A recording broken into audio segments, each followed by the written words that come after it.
El cuadro maldito. El rostro era verde, distorsionado por algún horrible sufrimiento, la boca abierta en un grito silencioso y perpetuo, las manos huesudas y crispadas, resistiéndose a la tortura, el cabello desmelenado cayéndole sobre la frente y enmarcando sus demacradas mejillas.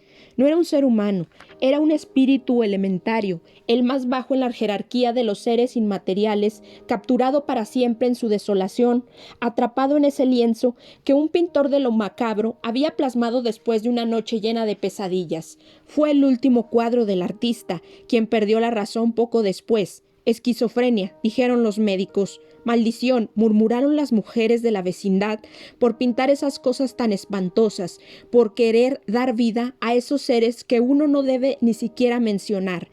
El pintor fue recluido en un hospital psiquiátrico del estado, donde desapareció para siempre entre la multitud de almas perdidas que existen sin vivir en esos lugares que son como una antesala del infierno.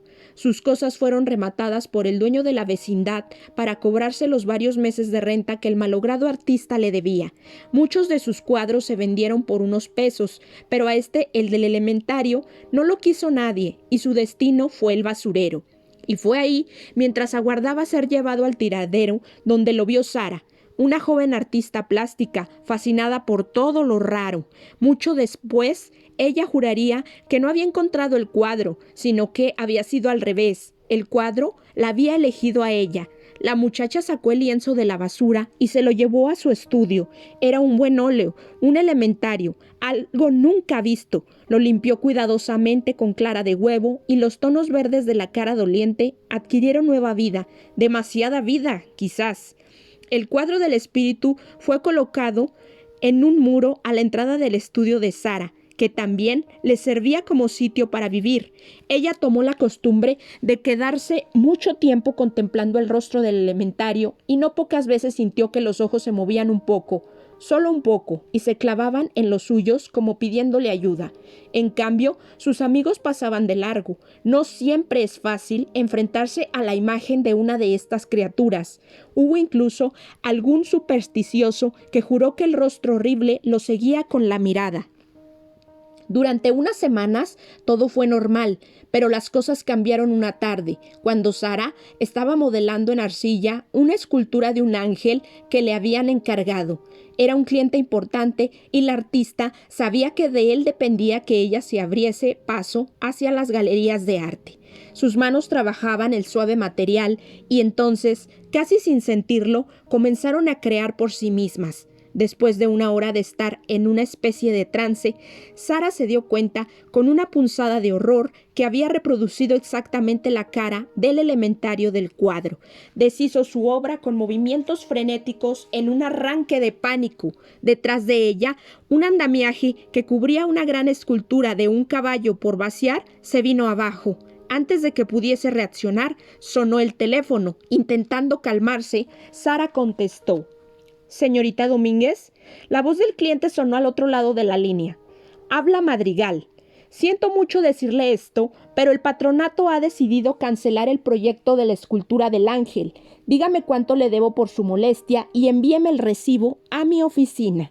Sara colgó por un raro instinto, miró a la entrada de su estudio. El cuadro del elementario estaba ladeado. Lo enderezó mecánicamente y por primera vez evitó mirarlo a los ojos. Después recogió el andamiaje y descubrió que la escultura del caballo estaba cuarteada en varias partes. Tendría que repararla. Esto retrasaría el pago y ahora con el proyecto del ángel cancelado también tendría que restañar sus sueños convertidos en fragmentos. Este fue el comienzo claro de una terrible racha de mala suerte. A pesar de gozar de una buena salud, Sara comenzó a tener fuertes dolores de cabeza. Le diagnosticaron una migraña que cuando la atacaba la obligaba a permanecer horas tirada en su cama, a oscuras, el rostro distorsionado de dolor, como el de la pintura que permanecía colgada en el muro de entrada del estudio. De pronto, todos sus clientes parecieron tener problemas económicos y la mayoría de ellos le canceló los encargos. En algunos casos, tuvo incluso que devolver el anticipo. No pasó mucho tiempo antes de que Sara se viera enferma, llena de deudas y sin trabajo. Un día, un amigo supersticioso fue a verla y se sorprendió mucho de encontrarla en tan malas condiciones, y más cuando Sara le contó todas las desgracias que le habían ocurrido de un tiempo a esa parte. Entonces le dijo algo que la misma Sara ya había pensado, pero que se había resistido a creer. «Es ese cuadro maldito, esa cosa horrible que tienes en la entrada de tu estudio», opinó el amigo. «Dicen que uno nunca debe tener elementarios en su casa porque atraen la mala suerte». Un asomo de sentido común hizo que Sara se resistiera. «¿Cómo crees, Renato? ¿Ya te habías fijado en la firma?», insistió este. «Según pude averiguar en internet, ese cuadro fue el último que pintó un artista incomprendido que se llamaba Salvador Romo. Por eso vine a visitarte para decírtelo». «Yo ya lo sabía», dijo ella. «Identifiqué la firma que hay». «¿Con eso?». Que después de pintar a su elementario, Romo se volvió loco. Sara abrió la boca y la volvió a cerrar. Su mirada se dirigió a la pintura, como adivinando su duda. Renato insistió. «Deshazte de él, Sara. En buena onda te lo digo. Mira, no pierdes nada. Nunca me gustó que tuvieras esa cosa ahí. No soy capaz de tirar un cuadro a la basura», dijo ella, comenzando a ceder. «Soy artista. Dámelo entonces. Lo venderé por ahí. Pero si es un cuadro maldito, no puedes tenerlo aquí. Lo adquirirá una galería o alguien». Finalmente, Sara aceptó, recomendando a Renato que si lograba vender el cuadro de Romo, diera el dinero a alguna institución de beneficencia. No quería tener ninguna liga con la pintura. Después de que el cuadro del elementario salió de su casa, el ambiente pareció volverse menos pesado. Sara pintó en la pared de entrada un mural de arcángeles como protección, y en los siguientes días su migraña desapareció y los encargos volvieron a fluir. El cuadro llegó a la casa de Orlando Durán, quien lo compró fascinado por la expresión del verde rostro del elementario. Sara jamás llegó a saber esto, porque no rastreó, como hicimos nosotros, la historia completa del cuadro. Pero un año después, Orlando estaba sumido en un alcoholismo sin remedio. Su esposa lo había dejado y había echado por la borda una prometedora carrera de publicista. Todos los días, Orlando lloraba sus penas ante la figura del elementario, quien lo miraba desde la prisión que era para él ese cuadro maldito.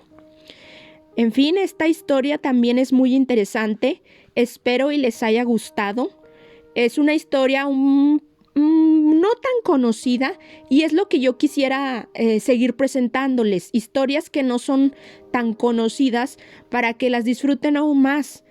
Esta historia viene de un libro titulado Espantos y Aparecidos, y quise traérsela para aquellos que no la conocen. Espero y les haya gustado. Nos vemos a la próxima.